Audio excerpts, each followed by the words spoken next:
Yoldaşlar, hər vaxtınız xeyir.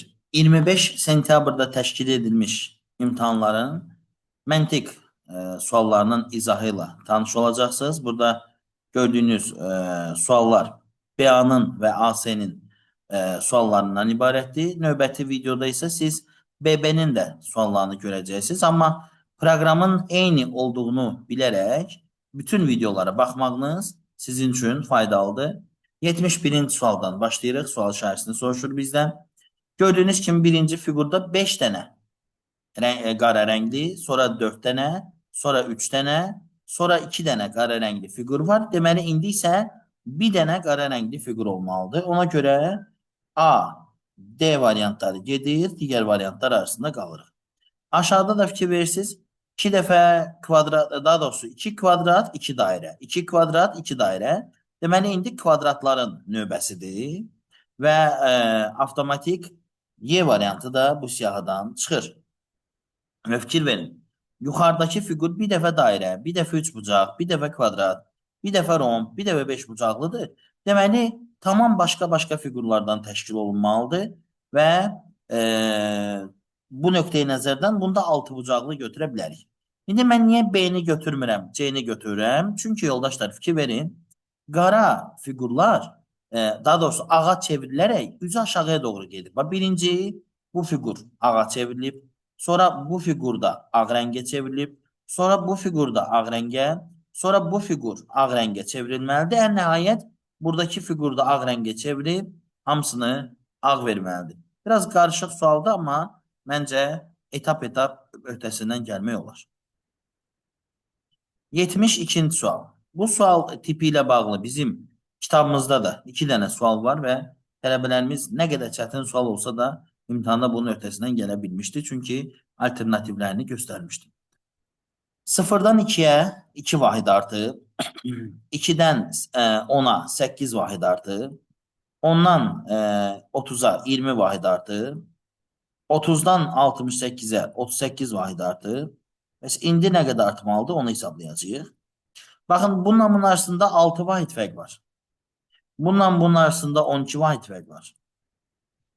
Bununla bunun arasında 18 vahid fərq var. Üstündəki fərqlər 6 vahid 6 vahid dəyişdiyi üçün indi bununla da bunun arasında 24 vahid fərq olmalıdır. Yəni 38 ilə 24, 38-in üstünə 24 gəlməliyik, 62 eləməliyik.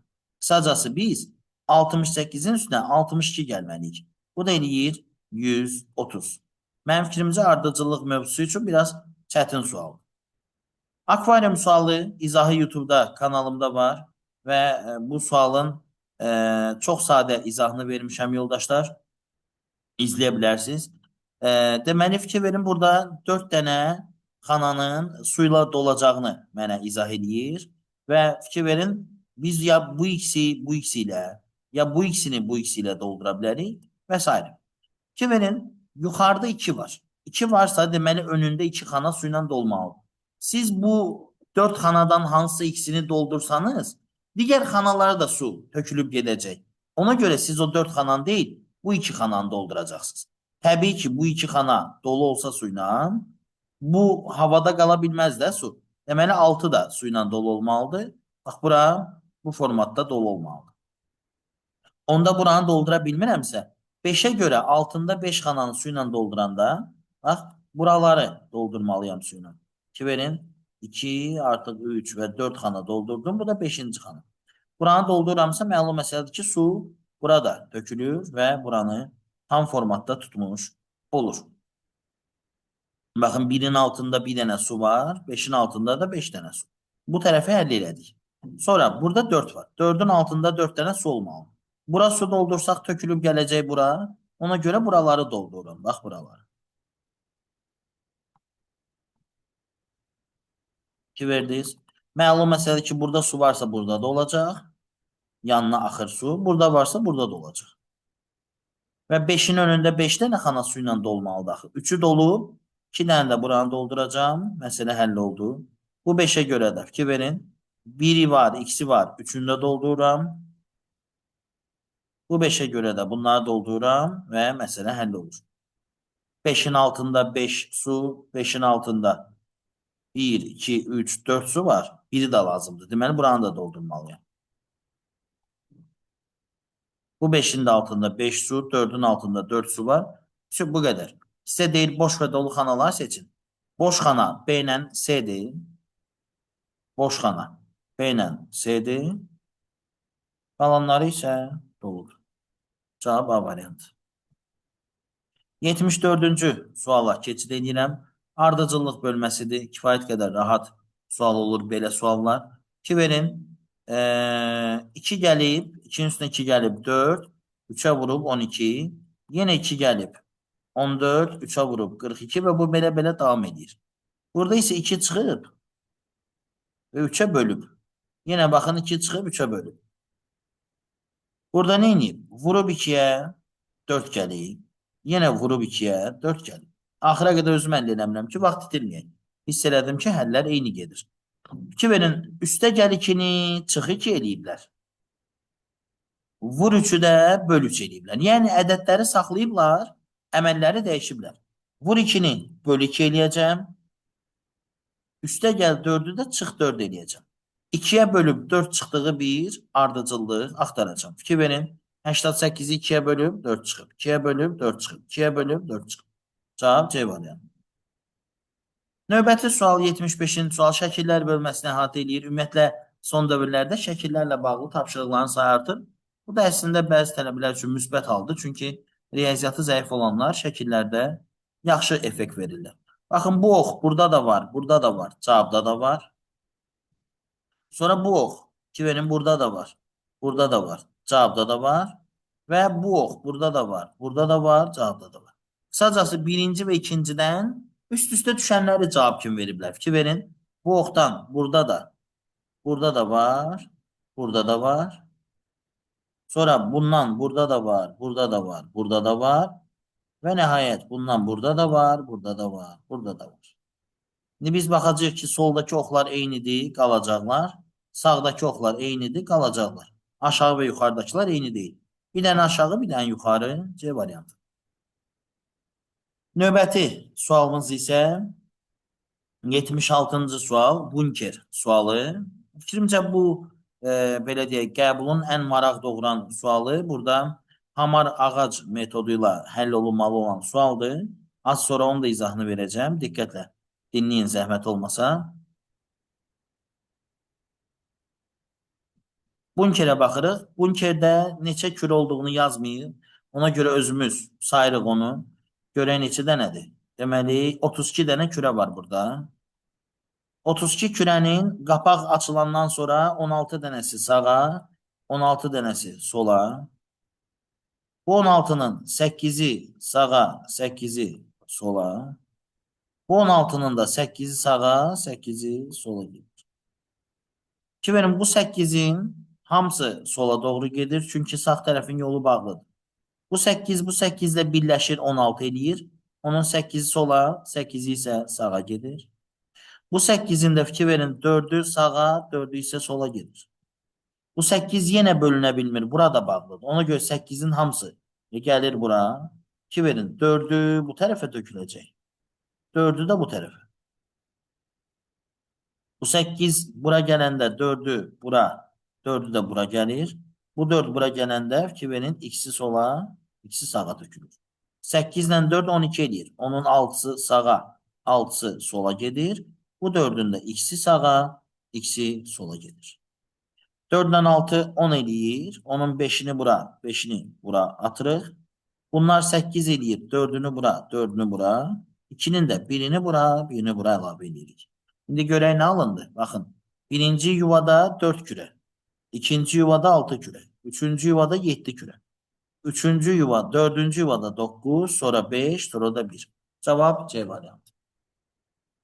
77-ci sual tələbələrimizə dəfələrlə göstərdiyimiz sual tiplərindən biridir və şəkillər bölməsini əhatə edir bu da. Baxın, 2 dənə hissəyə bölünüb. Burada da 1 hissə. Ki verin, burada 3 hissədir. Deməli, ox sola doğru baxanda onlar toplanıb. Ox sağa baxanda nə olacaq? Ki verin, 2'dir, bu da 1'dir. 2'dən biri çıxıblar, 1 qalıb. Deməli, ox sağa da baxanda çıxılıb. Deməli, yoldaşlar, biz istəsəz əmin olmaq üçün bir sətirdə icra edə bilərik, amma əminəm, ona görə vaxt itirmək istəmirəm. Baxın, fiqur 9 yerə bölünüb, yazıram 9. Bu da 7 yerə bölünüb, yazıram 7. 9 ilə 7-nin ox sağa baxır deyə sağa baxanda onları çıxırdıq. 9-dan 7 çıxacaq, qalacaq 2. Sonra üstəgəl işarəsi var. Yazıram üstəgəl. Bu yenə də 9-dur, bu da 1-dir. Yenə ox sağa baxır. Ona görə 9-dan 1-i çıxıram, qalır nə? 8. Və sonra yenə çıxılsın işarəsi var. Burada da 9 dənə hissəyə bölünmüş fiqur var. Təbii ki, ondan da 9 çıxanda 1 qalır. Yəni bütöv vahid bir hissə. Bax belə. Davam edirəm 78-ci sualla. Yoldaşlar, bu qəbulun içindən bir neçə sualı sınaqlarımızda istifadə etdim deyə, əyani formada və onlayn qruplarımda, dərslərimdə işlətdim deyə hal-hazırda izahını bura yerləşdirməmişəm. Ona görə 30 sual yox, deyəsən 28 məntiq sual var burada. Həmin o 2 sualın izahını isə ayrıca YouTube-a yerləşdirəcəyik ki, kənar tələbələr, yəni kursumuzla hazırlaşmayan tələbələr də faydalana bilsinlər. 78-ci suala baxırıq, fikir verin. B ilə C-nin cəmi, B ilə C-nin cəmi A çıxılsın 4 verilib. A ilə C-nin cəmi isə B üstəgəl 22 verilib. Mən bu tərəfə də baxım. A vurulsun B bərabərdə 68. Onda biz elə eləyək ki, C-lər ixtisar geçsin. Necə eləyək? Tərəf-tərəfə çıxaq. Olacaq B çıxılsın A bərabərdir. C-lər ixtisar getdi. A çıxılsın B. Tərəf-tərəfə çıxanda mənfi 4-dən də 22-ni çıxanda eləyir mənfi 26. Onda biz bunları bir tərəfə yıxsaq, belə alınır. 2B bərabərdir. 2A çıxılsın 26. Və hər tərəfi 2 ixtisar etsək, B bərabərdir. A çıxılsın 13 kimi də ifadə edə bilərik. Bundan sonrasını şahid eləmək olar, yerinə də qoymaq olar. Məlum məsələdir ki, A 17-dir. 17-ni də 4-ə vuranda 68 eləyir. Həqiqətən də 17-dən 13 çıxanda da 4 eləyir. Burası çox rahatdır. Onu da yuxarıda yerinə qoyursunuz. B nədir? 4-dür. 4-ün üstünə gəl C. Bərabərdir A, yəni 17 çıx 4. Buradan da C-ni tapırsınız. C bərabərdir nəyə? 17-dən 4 çıxanda 13, bu da sağa keçəndə 9. A-nı, B-ni, C-ni hamısını gətirib burada yerinə qoyursunuz. Cavab alınır. 79-cu sual bir qeyri-aşkar operator nümunəsidir. Bu sualı gəlin sizə individual sual kimi verək. Videonu dayandırın və fikirləşin. Doğru hesab etdiyiniz cavabı şərh bölməsində yazın. Əgər cavabı doğru tapmasanız və yaxud ümumiyyətlə sual tapa bilməsəniz, özüm şərh bölməsində açıqlama verib sualın doğru həllini deyərəm sizə. Ümumiyyətlə, nəzərinizə çatdırım ki, bu tipli böyük ölçülü ədədlərin rəqəmlərə parçalanması ehtimalları da mövcud olur. Baxın və belə deyək. Alınmasa yazın aşağıda, mən də sizə izahı verim. Bu olsun sizə individual tapşırıq. 80-ci suala keçirik. 80-ci sualda görək nə ediblər. Baxın, sadəcə qara nöqtəyə baxsaq, 12 istiqamətinə baxır, sonra düşür 3 istiqamətinə, yəni 90 dərəcə. Sonra da düşür aşağı. Burada da eynən fikir verin, bax, saat əqrəb istiqamətində dəyişir. Demək, qara nöqtə bu tərəfdə olmalıdır. Elə də cəhmi bir dənə variant var və rahatlıqla sualı tapdıq. Keçirik növbəti suala. Bu sualın həllini mən bu formada görmüşəm, amma daha sadə formada kimsə görsə, şərh bölməsində yazar. Baxın, 24-dən 16 çıxanda 8 eləyir. 57-dən də 22 çıxanda 35 eləyir. 66-dan 22 çıxanda 44 eləyir. Və bunların hamısının rəqəmləri cəmi 8-dir. İndi biz 78-dən əgər 25 çıxsa, Cavab eləyəcək 53 və 53-ün də rəqəmləri cəmi 8 edəcək. Mən imtahan suallarını əldə edən kimi dərhal bu sualı bu formada tapdım. Amma daha sonra daha asan həll fikirləşmədim. Əgər kimsə daha asan həll tapa bilsə, şərhdə yazar, hamımıza da maraqlı olar. 82 sözün açığı daha çox vaxt itirməmişəm. Yəni bəlkə də baxsam taparam, amma dərs sıxlığımız, qəbulların video izahlarının YouTube-a qoyulması, sınavlarımızın təşkili, vergi qruplarının elan olunması və dərslərin start götürməsi ümumiyyətlə çox sıx bir qrafiklə çalışdığımız üçün təəssüf ki, biraz vaxt baxımından əziyyət çəkirik. Burada bir dəqiqə görək. Qüsur sözü ola bilər. S, U və R-nın yerini dəyişdik. Qüsur, bilirsiniz nədir? Qüsur və sursat, yəni silah sursat. Cavab Y variantı sadə bir bölmədir, anaqramlara aiddir.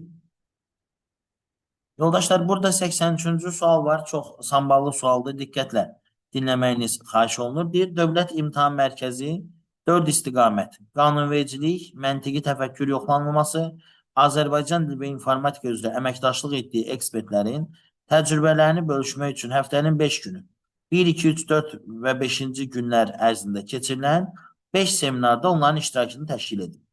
Hər bir seminarda yalnız bir ekspert iştirak edib, MNK qanunvericiliyidir, QNNF məntiqi təfəkkür ekspertləridir, R və Z Azərbaycan dili, L isə informatika üzrə ekspert.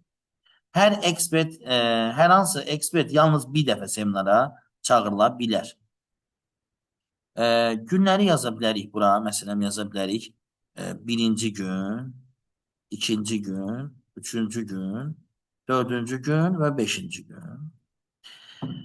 Deyir, seminarlarda hər bir istiqamət üzrə azı bir ekspert iştirak edib. Eyni istiqamət üzrə ekspertlər ardıcıl günlərdə keçirilən seminarlarda iştirak edə bilməzlər. Seminarlarda K və R-dən hər hansı birinin iştirakı digərinin iştirakı olduqda baş verir. Bu zaman K-nın iştirakı R-in iştirakının ertəsi gün həyata keçirilir. Əgər K və N-in hər ikisi seminarlarda iştirak edibsə, bu iki seminarın heç biri həftənin ilk və son seminarı olmayıb. Əgər L və Q-nün hər ikisi seminarlarda iştirak edibsə, bu iki seminardan biri həftənin ilk və son seminarı olmayıb. Bu şərtlərdir. Fikir verirsiniz, əgərlə danışır. Əgər bu olsa, belə olacaq. Əgər bu olsa, belə olacaq.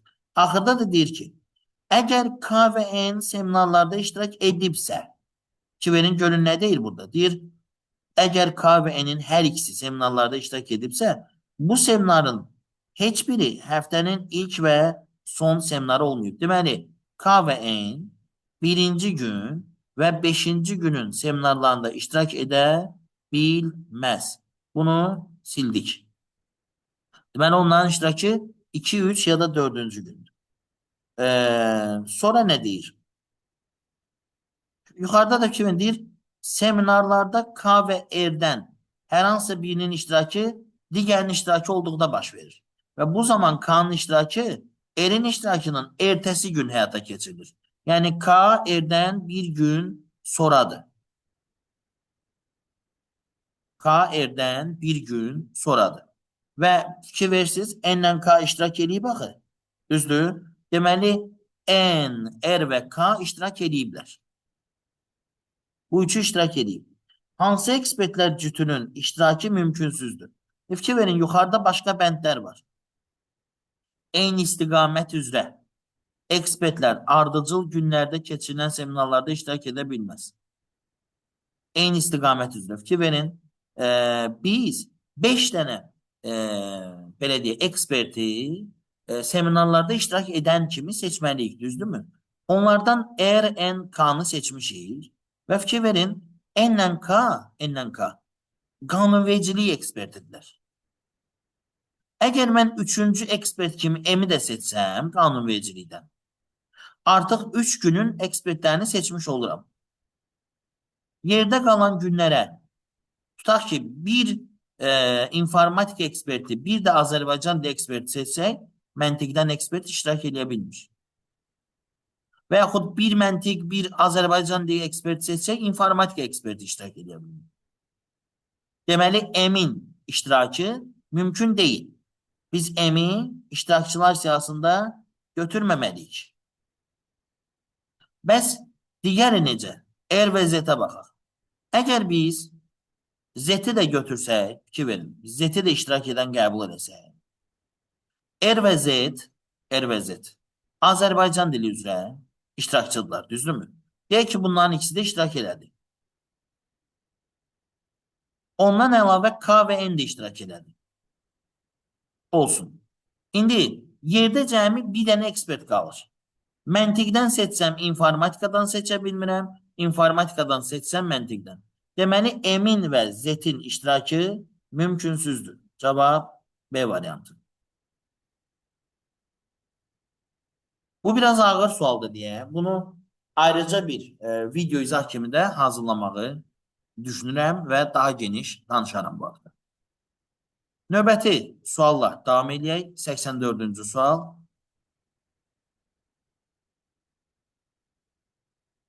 M, L və K-nın cəmi 2 ilə bitir. Sonra M, L, K-nın cəmi 4 olur. Deməli 2 vahiddə qalıq qalır. Deməli yazıram M üstə gəl L üstə gəl K bərabərdir 22. Niyə? Çünki 22-dir üçünün cəmi. 2 yazıram 2 yadda. Yenə 22-dir. 2 də yadda 24. 4 yazıram 2 yadda. Yenə 22-dir. 2 də yadda 24. Deyir M minimum, daha doğrusu K minimum neçə ola bilər? K-ya 1 versəz, M ilə L-in cəmi olacaq 21. Mümkün hadisə deyil. Ümumiyyətlə, qısacası uzatmayayım. İki müxtəlif rəqəmin cəmi maksimum biri 9, biri 8 ola bilər də, düz deyil, 17 ola bilər. Deməli, K-ya da 5 qiyməti qalır. K minimum 5 qiymətini ala bilər. İndi isə hamının axtardığı bir sual var, onu izah edirəm. İlin aylarının birində 5 şənbə və 5 bazar günü var. 4 cümə var, 4 dənə də bazar ertəsi. Bu halda növbəti aya aid olan göstəricini seçin. Yoldaşlar, biraz qarışıq sualda, amma rahat həlli var. Bax, ilin bir ayında 5 şənbə 5 bazar varsa, bilirsiniz də, normalda 28 günün içinə hər birindən 4 dənə yerləşir. Hansısa bir günün bir ay ərzində 5 dənə olması üçün gərək nə olsun? Gərək həmin ay həmin günlərlə başlasın. Məsələn, tutaq ki, ayın əvvəlində ilk 3-4 günündən birində şənbə və bazar mütləq olsun. Gəlin biz ayın birini şənbə götürək. İkisini bazar. Onda növbəti şənbə bazar 8-i və 9-u, ondan sonraki şənbə bazar 15-i və 16-sı, ondan sonraki şənbə bazar neçəsinə düşəcək? 20, ikisi və 29. Bircə dəqiqə. 1-i, 8-i, 15-i, 22-si, bura üzr istəyirəm, 29 niyə yazdım mən? 23-ü yazmalıydım, üzürlü sayın. Və növbəti şənbə bazar haçan olacaq? 29-u və 30-u. Yoldaşlar, deyil, 4 dənə də bazar ertəsi var həmin ayda. Əgər ikisi bazardırsa, deməli 3-ü bazar ertəsidir. 9-u bazardırsa, deməli 10-u bazar ertəsidir. 17-si bazar ertəsidir. 24-ü də bazar ertəsidir. Bəs 5-ci bazar ertəsi yoxdur, ayın 31-i. Deməli yoxdur. 4 bazar ertəsi yazıbsa, deməli ay 31-dən deyil, 30-dan imiş. Cümə günü də yoxlaya bilərsiniz. Bax, cümə günü. Cümə günü şənbə biricə əvvəlində artıq gün yoxdur. Cümə gününün biri 7-si, biri 14-ü, biri 21-i, bir də 28-nə düşür. Bu verdiyim şərtlər daxilində bu şərtlər hamısı uyğundur. İndi deyir, növbəti aya aid olan göstəricini tapın. Ay 30-dandır və 30-u bazara düşür. Deməli, ayın biri, növbəti ayın biri bazar ertəsi olacaq. Bazar ertəsi. Sonra 8'i de bazar ertesi olacak. 15'i de bazar ertesi olacak. 22'si de 29'dur. Variantlarla hərəkət eləsə yaxşıdır. Fikir verin. Yazıb çərşənbə. 5 dənə çərşənbə. Biri bazar ertəsidirsə, ikisi çərşənbə axşamıdır. Üçü də çərşənbə. Üçü çərşənbə, 10'u çərşənbə, 17'si çərşənbə, 24'ü çərşənbə və 31'i çərşənbə. Deməli yoldaşlar 5 çərşənbə olacaq növbəti ayda. Bəs deyirsiniz ki, müəllim, nə bilirsən növbəti ay 31'dəndir. Əgər bir ay 30'dansa ondan sonra gələn ay mütləq ki 31'dəndir. Bir dənə istisna var. İyulla avqust. Dalbadal ikisi də 31-31'dir.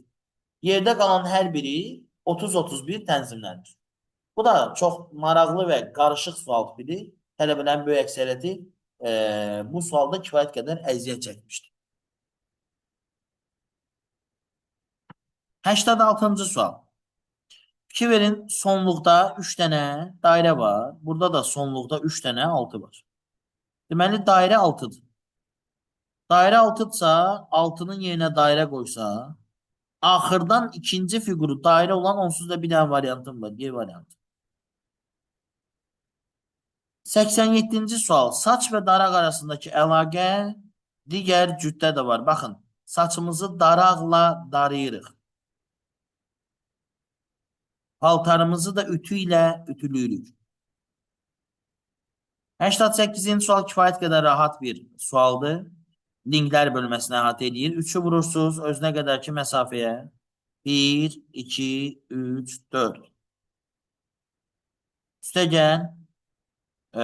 Sual işarəsini.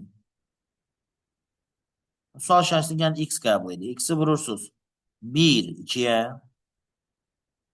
7'ni vurursunuz. 1, 2, 3, 4'ə. 6'ını da vurursunuz 5'ə. Toplayırsınız onları. Və tənli 2 əldə edirsiniz. 12 üstə gəl 2x bərabərdir 28, bu da 30, 58. 2x bərabərdir 46, x də bərabərdir 23. İndi isə 89-cu suala keçirik.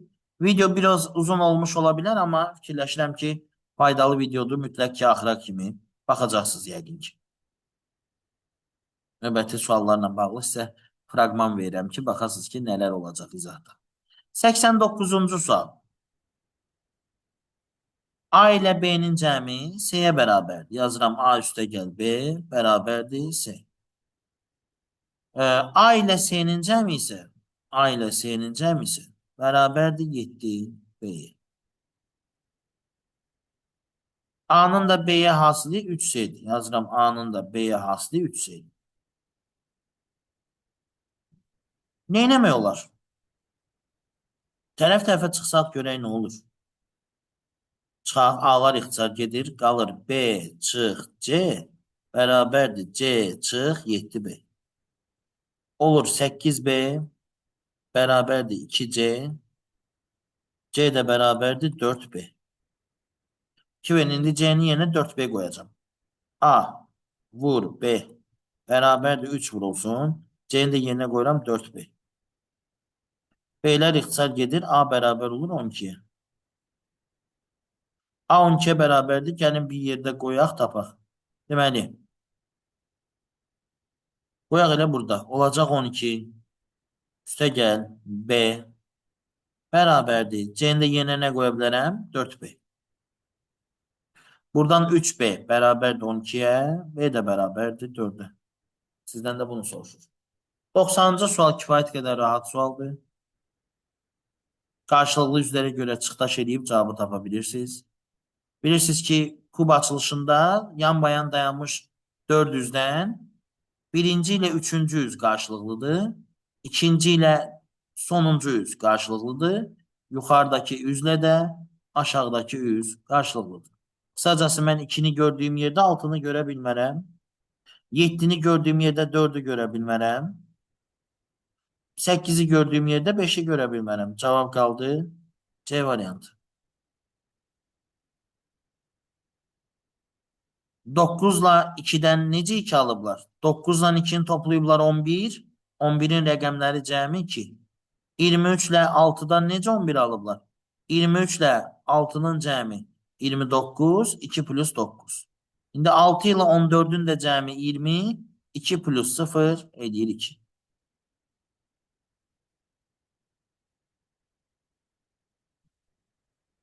92-ci sual. İkinci qeyri-aşkar operatordur. Bu bayaqkindən qismən çətindir. Bayaqkini individual sizə tapşırdım. Baxın. Bunların cəmi 7, bunların da cəmi 7. Sonra 7 ilə 7-ni toplayırsınız 14. 14-ün də rəqəmləri cəmi 5 edir. Əslində Dövlət İmtahan Mərkəzi 92-ci sualla 90 daha doğrusu 91-ci sualın məntiqini eyni istifadə edir. Bu əslində bir cəhətdən pisdir, bir cəhətdən yaxşıdır. Pisdir ki, bu tip ağlına gəlməyən iki sualı da itirir.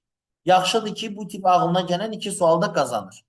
Mən məntiqli olardı ki, 91-i fərqli verərdilər deyə düşünürəm. Ən azından eyni tip olmazdı.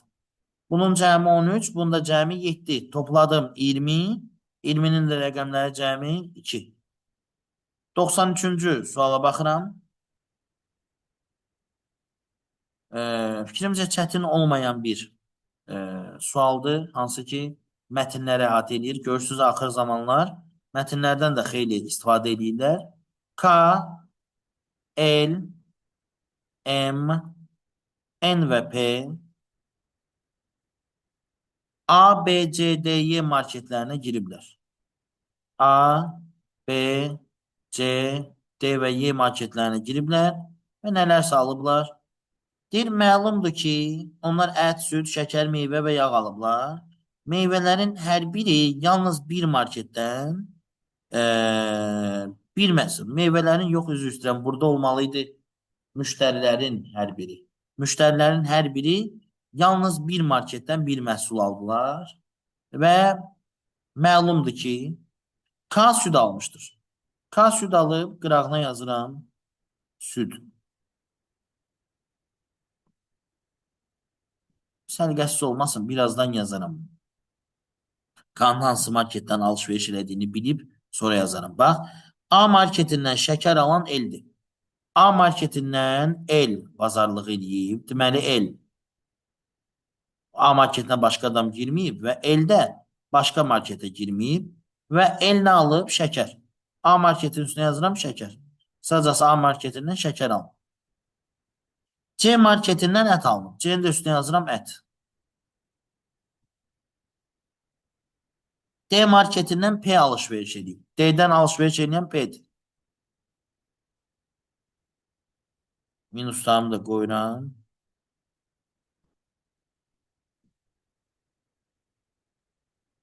Qiymətlən əsasən aşağıdakılardan hansı mütləq doğrudur? Mütləq doğrunu soruşur bizdən. Yazıb ki, M, B və ya Y marketindən yağ alır. M, B və ya Y marketindən yağ alır. Biz ümumiyyətlə bilirik ki, bir dənə də nə alınıb? K süd alıb da, düzdür. K südü ala bilər ya B-dən ya da Y-dən. Yəni K südü ala bilər ya B-dən ya da Y-dən. Niyə? C-dən ala bilməz K, çünki C ət satır. B-dən ala bilər ya da Y-dən. O birlərin qabağında minuslar var. Düzdür? İndi burada deyir ki, K, B və ya Y marketindən bazarlıq etmişdir. B və ya Y marketindən bazarlıq edeyim. Bəli. Amma bu mütləq doğrudurmu? Bəli, mütləq doğrudur. Bəli. Yəni, cavab budur. Deyir M, B ya da Y marketindən yağ alır. Nə bilirik yağ alır? Qalan bir məhsulumuz da var bizim. Meyvə də var. Bəlkə meyvə alıb. N, Y marketindən yağ alıb. Yenə də nə bilirik ki, N, Y marketindən yağ alıb? Yoxsa B marketindən alıb? Yoxsa meyvə alıb? Bunu da bilmirik. B marketindən süd alınıb, bunu da bilmirik. Çünki K süd alıb, düzdür. Nə bilirik B-dən alıb, bəlkə Y-dən alıb. Burada da yazıb ki, N, Y marketindən ət almışdır. N, Y marketindən ət ala bilməz. Bu mütləq səhvdir. Bizdən mütləq doğrunu istəyir. Ət C-dən alınıb. Deməli, cavab B variantıdır. K, B veya Y marketinden pazarlık edip. Bəli. K. B veya Y marketinden pazarlık. Bence yüngül sual. Ağır saymazdım. İndi 94-cü suala baxıram. Kifayət qədər samballı bir sualdır. Deyir 2024-cü ildə bəzi ölkələrin ümumi dövlət borcunu, yəni onu işarə edib ÜDB ilə ümumi daxili məhsula nisbətdə faizlə göstərən hamar ağac diaqramından istifadə olunur. Bu hamar ağac terminini tələbələr o qədər şişirdib, böyüdüb, elə bilirlər bu yeni bir mövzudur, sual tipidir. Xeyr, mövzu qrafiklər, cədvəllər bölməsinə aiddir. Yəni bu sual tipi. Harman ağacda sabit kəmiyyətlərlə həll olunan diaqramları deyilir. Yəni burada qeyri-adi bir şey yoxdur. İndi biz buradan nə etməliyik? Deyir ki, bu cədvəldə gördüyünüz ədədlər ÜDB-nin ÜDM-yə nisbətidir faizlə. Məsələn, tutaq ki, görürsünüz burada Azərbaycan var. Mən Azərbaycanın borcunu daxili məhsuluna bölüblər və 100-ə vurublar. Nə alıblar? 21,8%. Yəni Azərbaycanın daxili məhsulundan yığılacaq pul var, miqdar. Ümumi borcundan çoxdur. Daha doğrusu belə deyək də, borcu Azərbaycan öz daxili pulunun cəmi 21%-idir. Yəni bu qrafikdə əslində hansı ədədlər balacadsa, deməli o ölkələrin borcu azdır. Bu ilkin qənaətə gəldiyimiz məsələdir. Deyir İrlandiyanın ödəməsi Omanın ödəməsindən 5 dəfə çoxdur. Heç burada şey var, nədir onun adı? İrlandiya var, yoxdur. Sonra deyir ödəməsi isə Azərbaycan ödəməsindən 14,3 dəfə çoxdur. Omanın ödəməsi isə Azərbaycan ödəməsindən 1,5 dəfə çoxdur. Bunu bilərək İrlandiyanın ödəməsinə nisbətini tapın. Əslində fikirləşirik ki, çox ağır sualdır. Biraz ağırdır. Niyə? Rəqəmlərlə hesablamağımız çətin olacaq. Amma ümumən ağır deyil. İndi gəlin, başlayaq həllinə. Yoldaşlar, sürətli geçsin deyə həll. Mən bir balaca kalkulatordan istifadə edəcəm. Amma imtihanda kalkulator istifadəsinə icazə verilmir. Ona görə məcbursunuz ki, xırda-xırda bu bölmə, vurma işləmlərini həyata keçirəsiniz. Azərbaycanın borcunun məhsuluna nisbəti 21,8-dir. Düşünün ki, Azərbaycanın məsələn də 218 milyon borcu var. Tutaq ki, 1 milyard da ümumi daxili məhsulu.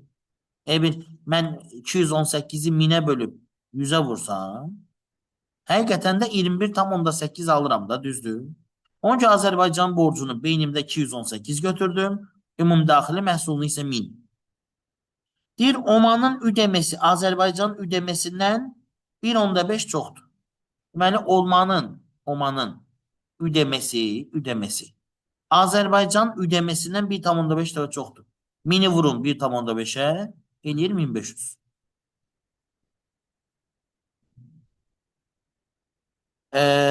Digərində isə deyil, İrlandiyanın ödəbəsi, yəni borcu, Azərbaycan borcundan 14,3 dəfə çox. Yəni, İrlandiyanın borcunu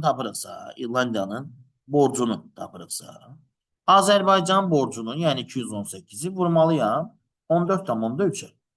Eləyir 3117,4.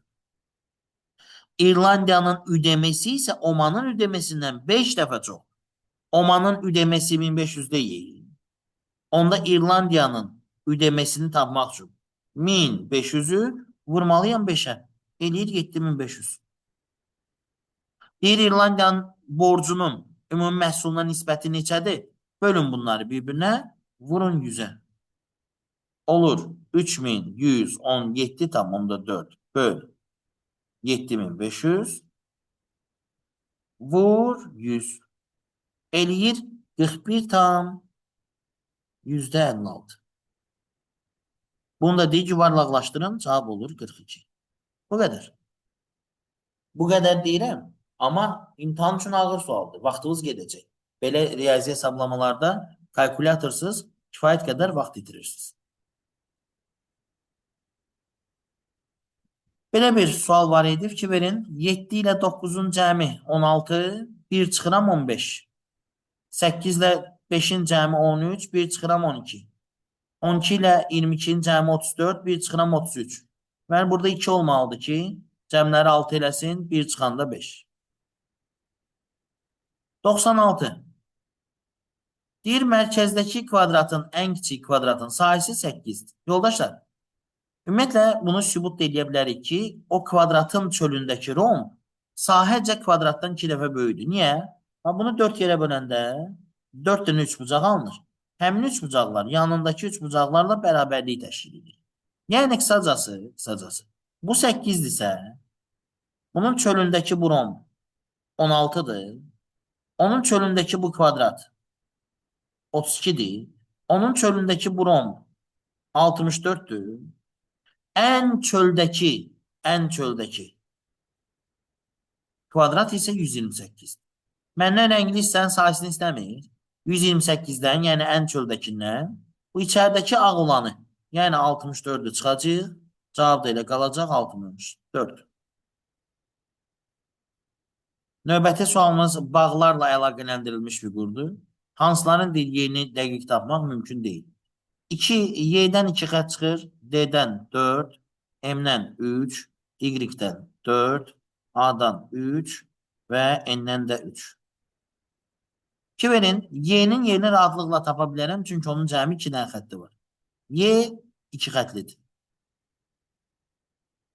Verin, Y ilə qonşu olmayan 3 xətli figur isə N-dir. Y ilə qonşu olmayan 3 xətli figur, bu qonşudur. Amma bu qonşu deyil. Deməli, o da N-dir. Sonra nə tapa bilərik? Y ilə qonşu olanların da bu görüm hansı fərqli xassəsi var. Y-ni tapa bildik, bu heç. İndi 4 xətlərə baxaq. Görək onları bir-birindən nə fərqləndirir. Bunun qonşuları 4, 3, 3, 3. Bunun qonşuları da 4, 3, 3, 3. Burada ikisi də fikrimcə eyni xassəyə malikdir. Gəlin başqa nöqteyi nəzərdən baxaq. Məsələn, baxaq bu üçə. Bunun qonşularına baxaq. Bunun qonşuları 2 xətlidir. Bu üzr istəyirəm. Mən buna niyə 3 yazmışam? Çox üzr istəyirəm yoldaşlar. Burada 4 xətli varmış. Gəlin onu yenidən həll edeyim. Çaşqınlıq yaratdım. Bu 2 xətli, bu 4 xətli, bu 3 xətli, bu 4 xətli, bu 3 xətli, bu da 4 xətlidir. Görmədim bunu. Y-dən 2 xət çıxıb, o budur. Y ilə qonşu olan 3 xətli M-dir. Y ilə qonşu olan 3 xətli M-dir.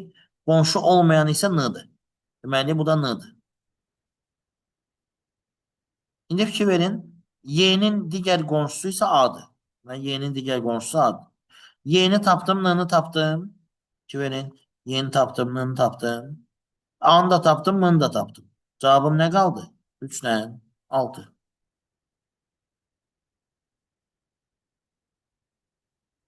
5 dənə cümlə verib və ardıcıllıqla düzməyinizi tələb edir. Əgər stop verib videoya bu cümləri ardıcıllıqla düzməyə çalışsanız, kifayət qədər yorucu sual olduğunu görəcəksiniz.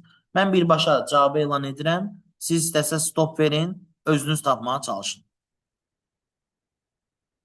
Vaqif poeziyalarında poetik məna çalarları rəngarəngdir. Vaqif poeziyalarında, yəni Vaqifin poeziyalarında poetik məna çalarlar rəngarəngdir.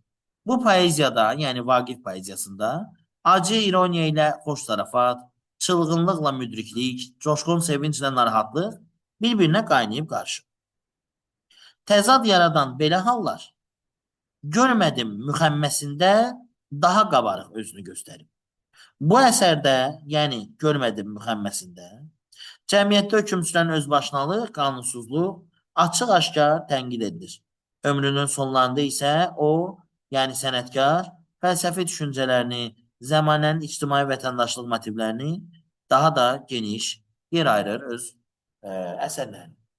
Yoldaşlar, ümid edirəm sizin üçün faydalı oldu və inşallah növbəti videolarımızda da növbəti sualların izahlarını görəcəksiniz. Növbəti qəbulları, oktyabrı, sentyabrın BB-sini hamısını izləyəcəksiniz. İzləmədə qalın. Hamınıza uğurlar arzulayıram. Sağ olun, salamat qalın.